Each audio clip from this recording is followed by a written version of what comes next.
یہ جو خوشحالی ہے، یہ جو زندگی ہے، یہ جو آرام ہے، آسائش ہے، آج جو ہم ہر کام کر پاتے ہیں، سب کچھ ہے، یہ سب اس کی عطا ہے، یہ ہمارا کوئی کمال نہیں ہے میرے بھائی۔ عبادت کی توفیق، تقوی کی توفیق، نظروں اور خیالوں کی پاکیزگی کی توفیق، جو اللہ کا ورڈ استعمال کرتے ہو، اللہ جو بولتے ہیں، جو نماز پڑھتے ہو، جو تسبیحات پڑھ پاتے ہو، یہ آپ کا کمال نہیں ہے، یہ اللہ کی عطا ہے جو اللہ نے یہ ہمیں توفیق دی اور ہم کر پاتے ہیں۔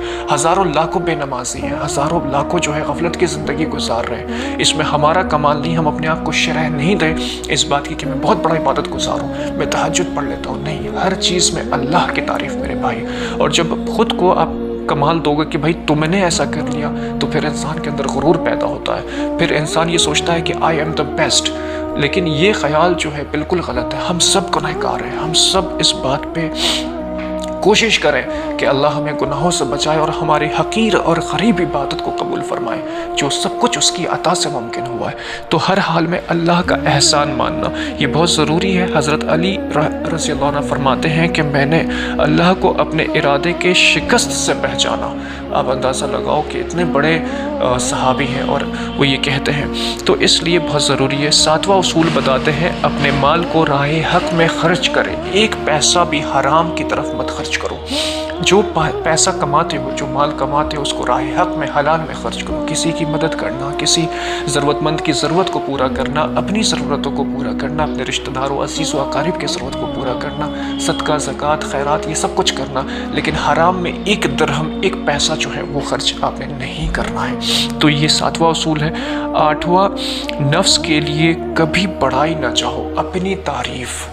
ہم سب کی کیا خیال ہے، ہم سب کی چاہت کیا ہے کہ میری تعریف ہو، میری بڑائی ہو، میرے بارے میں لوگ بولے یار یہ تو یہ ہے، یہ تو یہ۔ تو یہ نفس کو بھوکے ہیں ہم، نفس کے اعتبار سے کہ ہماری کوئی تعریف کرے، ہمیں بتائے کہ ہم کتنے بڑے، ہم نے کمال کتنے بڑے 30 مار کھائے ہیں۔ اور ایک فقیر کی اور دانشمندی کی اور حکمت کی پہچان یہ ہے کہ وہ انسان بھرا ہوا ہوتا ہے، لیکن زبان سے وہ اپنی تعریف یا دوسروں کے منہ سے اپنی تعریف کو نہیں سننا پسند کرتا ہے۔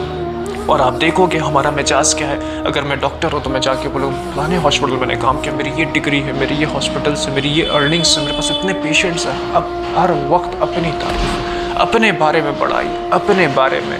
ہمارے جو لوگ ہیں وہ بھی ہم چاہتے ہیں، ان سے ایکسپیکٹ کرتے ہیں کہ میرے بارے میں بتاؤ، میں کتنا زیادہ فیمس ہوں، میں کتنے زیادہ لوگوں کا چاہتا ہوں، کتنی تعریف۔ یہ ہمارا مزاج ہے۔ تو نفس کو، خود کو اپنی تعریف سے بچاؤ، یہ ایک بہت ضروری چیز ہے۔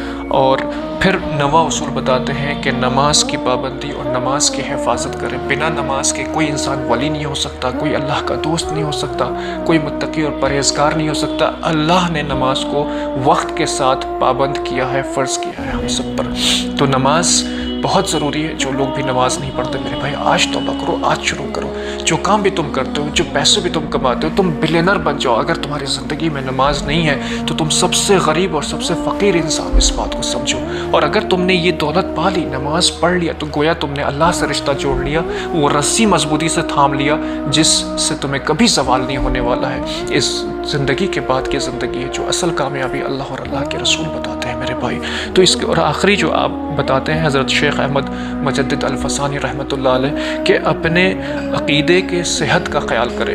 دیکھو کئی بار ہم مسگائیڈ ہو جاتے ہیں، کئی بار ہم اپنے یہ سوچتے ہیں کہ بھائی یہ عقیدہ جس پہ ہم فالو کر رہے ہیں یہ غلط ہے۔ تو عقیدہ جو ہے یہ بہت ضروری ہے اور بہت صحیح ہونا امپورٹنٹ ہے۔ تو یہ 10 اصول کی کوشش کریں کہ اپنے اندر ہم پیدا کریں، اور اگر ہم ایسا کرنے میں کامیاب ہو سکتے ہیں، اور یقیناً ہو سکتے ہیں، اور انشاءاللہ ہو سکتے ہیں اپنی محنت سے، اللہ کی مدد اور توفیق سے، دعاؤں سے، تو ہمارا شمار متقی اور پرہیزگاروں میں ہوگا، ہم نیکوکاروں میں ہوں گے، اور اللہ کے